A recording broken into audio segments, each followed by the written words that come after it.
Hi, ഇന്നത്തെ നമ്മുടെ topic HR മൊഡ്യൂളുമായിട്ട് ബന്ധപ്പെട്ടിട്ടുള്ളതാണ്. Human resource employee creation. ഏറ്റവും ബേസിക്കായിട്ട് നമ്മൾ സ്റ്റാർട്ടിങ്ങിൽ വരുന്ന പാർട്ടാണ് എംപ്ലോയി ക്രിയേഷൻ. ഒരു കമ്പനിയുടെ HR മാനേജ്മെൻറ്റ് അല്ലെങ്കിൽ അവരുടെ HR സിസ്റ്റം, അതിൽ പ്രൈമറി ഫാക്ടറാണ് എംപ്ലോയി എന്ന് പറയുന്നത്. ഇപ്പോൾ ഒരു എംപ്ലോയിയുടെ ഫയൽ എങ്ങനെ ക്രിയേറ്റ് ചെയ്യാം, അല്ലെങ്കിൽ എംപ്ലോയിയുടെ പ്രൊഫൈൽ എങ്ങനെ ക്രിയേറ്റ് ചെയ്യാം എന്നുള്ളതാണ് നോക്കുന്നത്.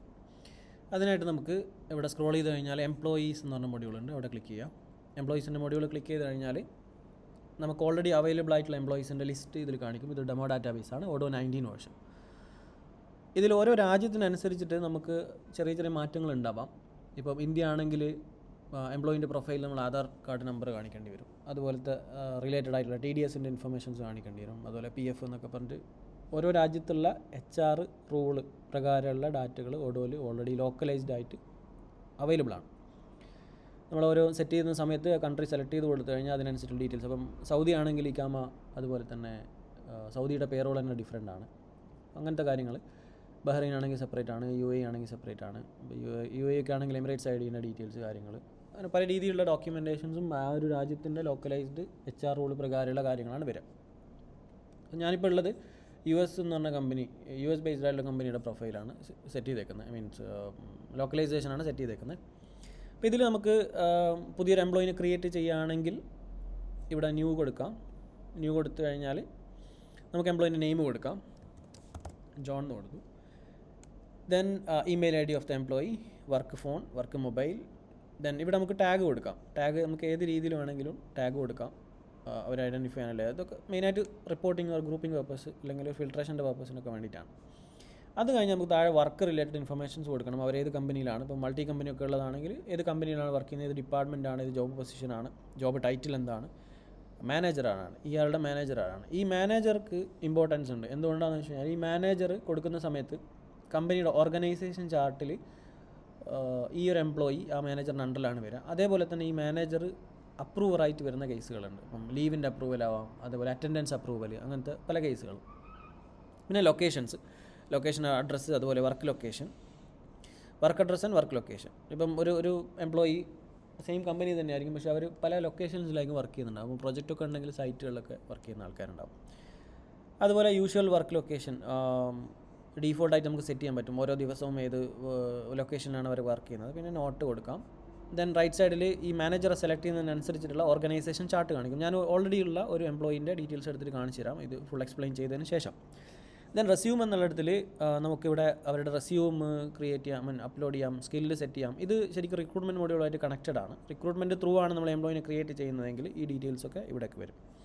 ദെൻ സർട്ടിഫിക്കേഷൻസ്, അവരുടെ സർട്ടിഫിക്കേഷൻസ്. ദെൻ പേഴ്സണൽ ഇൻഫർമേഷൻസ്, ഇവിടെ അവരുടെ പ്രൈവറ്റ് കോൺടാക്റ്റ്. മേലെ നമ്മൾ വർക്ക് ഫോൺ, വർക്ക് മൊബൈലൊക്കെ എടുത്ത് ഇവിടെ അവരുടെ പ്രൈവറ്റ് ഡീറ്റെയിൽസ്.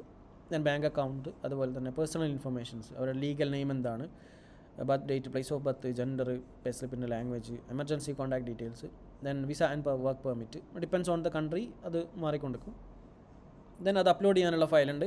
അപ്പോൾ ഇതിൽ മേജറായിട്ട് എല്ലാവരും ഫേസ് ചെയ്യുന്നൊരു കാര്യം എന്ന് വെച്ചാൽ നമുക്കിപ്പോൾ ചില ഡോക്യുമെൻറ്റുകൾ എക്സ്പയർ ആകുന്ന സമയത്ത് നോട്ടിഫിക്കേഷൻ വരേണ്ട റിക്വയർമെൻറ്റ് ഉണ്ടാവും. അപ്പോൾ അതിനൊക്കെ വേണ്ടിയിട്ടാണ് നമ്മൾ ഈ ഒരു work permit number, visa number, അതുപോലെ ഡേറ്റ്, എക്സ്പയറി ഡേറ്റുകൾ. പിന്നെ നമുക്കിവിടെ ആക്ടിവിറ്റി സെറ്റ് ചെയ്തിട്ട് റിമൈൻഡർ സെറ്റ് ചെയ്യാൻ പറ്റും, ആക്ടിവിറ്റി ക്രിയേറ്റ് ചെയ്തുകൊണ്ട്. ചെറിയ രീതിയിലൊക്കെ കസ്റ്റമൈസ് ചെയ്ത് കഴിഞ്ഞാൽ അതൊക്കെ നല്ല രീതിയിൽ ഈസി ആയിട്ട് ഓട്ടോമേറ്റ് ചെയ്യാൻ പറ്റും.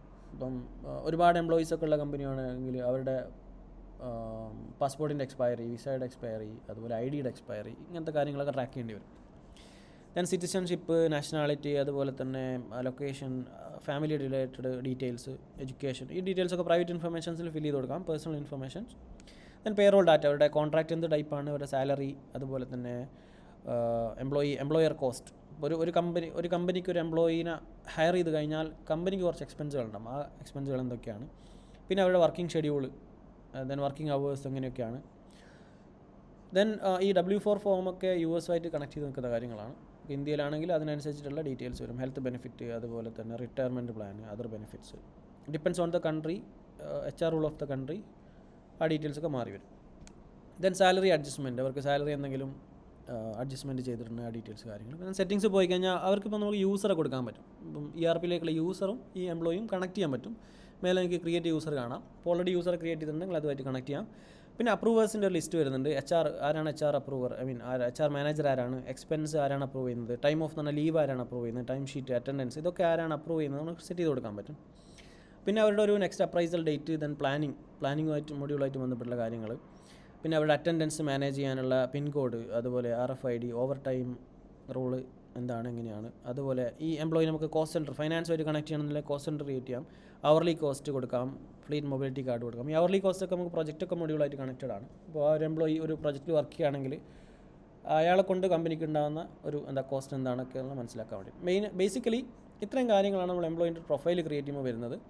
പിന്നെ നമുക്കിവിടെ ഡോക്യുമെൻറ്റ്സ് ഉണ്ട്. അവരുടെ ഡോക്യുമെൻറ്റ് അപ്ലോഡ് ചെയ്യാനുള്ള options, goals, offers, time of, equipment, monthly hours, history, there are more options. ഞാനിതൊന്ന് സേവ് ചെയ്യാം. ജസ്റ്റ് സേവ് ചെയ്ത് കഴിഞ്ഞാൽ നമുക്ക് അവരുടെ ഫോട്ടോ കൂടെ ഇവിടെ കൊടുക്കാനുള്ള ഓപ്ഷൻ ഉണ്ട്. എംപ്ലോയിൻ്റെ പ്രൊഫൈൽ സേവ് ആയി.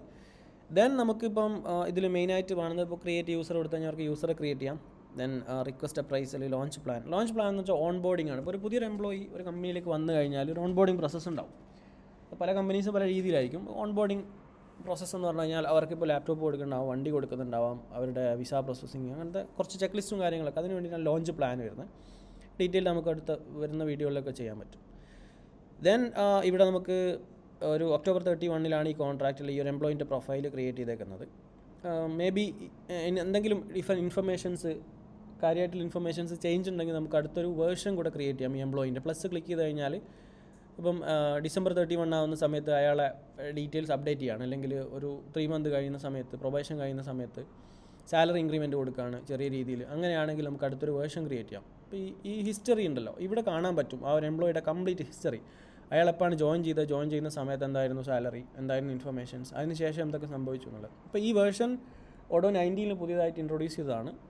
പ്രീവിയസ് വേർഷൻസിലൊക്കെ നമ്മൾ കോൺട്രാക്റ്റ് ക്രിയേറ്റ് ചെയ്ത് പോകണമായിരുന്നു. അപ്പോൾ ഇങ്ങനെയാണ് എംപ്ലോയിൻ്റെ ഒരു കംപ്ലീറ്റ് പ്രൊഫൈൽ ക്രിയേറ്റ് ചെയ്യുന്നത്. ദെൻ നമുക്കിവിടെ ഡോക്യുമെൻസിൻ്റെ കാര്യം പറഞ്ഞു. ഡോക്യുമെൻറ്റ്സ് എടുത്ത് കഴിഞ്ഞാൽ ഡോക്യുമെൻറ്റ് മാനേജ്മെൻറ്റ് മൊഡ്യൂൾ വീഡിയോ ഞാൻ സെപ്പറേറ്റ് ചെയ്തിട്ടുണ്ട്. നിങ്ങൾക്ക് കണ്ടു കഴിഞ്ഞാൽ മനസ്സിലാവും എങ്ങനെയാണ് മാനേജ് ചെയ്യുന്നതൊക്കെ ഉള്ളത്. അപ്പോൾ ഇത് ഓൾറെഡി പുതിയൊരു എംപ്ലോയിനെ ക്രിയേറ്റ് ചെയ്തതാണ്. ഇനി നമുക്ക് ഞാൻ ഓൾറെഡി ക്രിയേറ്റ് ചെയ്ത് വെച്ചിട്ടുള്ള ഒരു എംപ്ലോയീസിൻ്റെ ഡീറ്റെയിൽസ് എടുക്കാം. അപ്പോൾ അതിൽ നമുക്ക് ഓർഗനൈസേഷൻ ചാർട്ടൊക്കെ കാണാൻ പറ്റും. അപ്പം ഇവരെ പ്രൊഫൈൽ എടുത്തു കഴിഞ്ഞാൽ ഇവരുടെ ഡീറ്റെയിൽസൊക്കെ ഫില്ല് ചെയ്തിട്ടുണ്ട്. ഇവിടെ മാനേജർ ഇയാളാണ്. അപ്പോൾ ആ മാനേജറിൻ്റെ താഴെയാണ് എംപ്ലോയിൻ്റെ ഓർഗനൈസേഷൻ ചാർട്ട് കാണിക്കുന്നത്. ദെൻ ഇവിടെ നമുക്ക് മോർ എന്ന് പറഞ്ഞ ഓപ്ഷൻ ഉണ്ട്. മോർ എന്ന് പറഞ്ഞ ഓപ്ഷനിൽ അവർക്ക് ഫ്ലീറ്റ് വണ്ടി കൊടുത്തിട്ടുണ്ടെങ്കിൽ അത് ഫ്ലീറ്റ് മൊഡ്യൂളായിട്ട് കണക്റ്റഡ് ആണ്. ഇൻ ഷോർട്ട് പറയുകയാണെങ്കിൽ ഒരു എംപ്ലോയിൻ്റെ A to Z കാര്യങ്ങൾ നമുക്കിതിൽ മാനേജ് ചെയ്യാൻ പറ്റും. ആൻഡ് ഈ employee module connected to finance and fleet all other modules even the project. അപ്പം ഇതിൽ നമുക്കിപ്പം എംപ്ലോയീസിനെ ഗ്രൂപ്പ് ചെയ്യണമെന്നുണ്ടെങ്കിൽ ഇപ്പോൾ ലിസ്റ്റ് വ്യൂ എടുത്തു കഴിഞ്ഞാൽ എനിക്കിപ്പം നാഷണാലിറ്റി വൈസ് എംപ്ലോയീസിൻ്റെ ലിസ്റ്റ് കാണുന്നുണ്ടെങ്കിൽ എനിക്കിവിടെ കസ്റ്റം ഗ്രൂപ്പ് കൊടുത്തു കഴിഞ്ഞാൽ നാഷണാലിറ്റി സെർച്ച് ചെയ്യാൻ പറ്റും. നാഷണാലിറ്റി കൺട്രി വൈസ് എത്ര എംപ്ലോയീസ് ഉണ്ടെന്ന്. അപ്പോൾ ഇതിലൊരു നാഷണാലിറ്റി സെറ്റ് ചെയ്ത് കൊടുത്തിട്ടില്ല, അതുകൊണ്ടാണ്. ജോബ് പൊസിഷൻ വൈസ് അല്ലെ ഡിപ്പാർട്ട്മെൻറ്റ് വൈസ് എനിക്ക് ഗ്രൂപ്പ് ചെയ്യണം, ജോബ് പൊസിഷൻ വൈസ് ഗ്രൂപ്പ് ചെയ്യണം. അപ്പോൾ ഈ കാര്യങ്ങൾ. അപ്പോൾ അത് ഗ്രാഫിക് റെപ്രസെൻറ്റേഷൻസ് ഉണ്ട്. അപ്പം ഒരു കമ്പനിയിൽ ഓരോ ഡിപ്പാർട്ട്മെൻറ്റിലും എത്ര എംപ്ലോയീസ് ഉണ്ടെന്ന് അറിയണമെന്നുണ്ടെങ്കിൽ എനിക്കിവിടെ ഡിപ്പാർട്ട്മെൻറ്റ് കൊടുത്തു കഴിഞ്ഞാൽ ഈ രീതിയിലൊക്കെ കാണാം. അപ്പോൾ ഇങ്ങനെയാണ് ഒരു എംപ്ലോയിനെ ക്രിയേറ്റ് ചെയ്യുന്നതും അതുമായിട്ട് ബന്ധപ്പെട്ടുള്ള കാര്യങ്ങളൊക്കെ. Okay, thank you.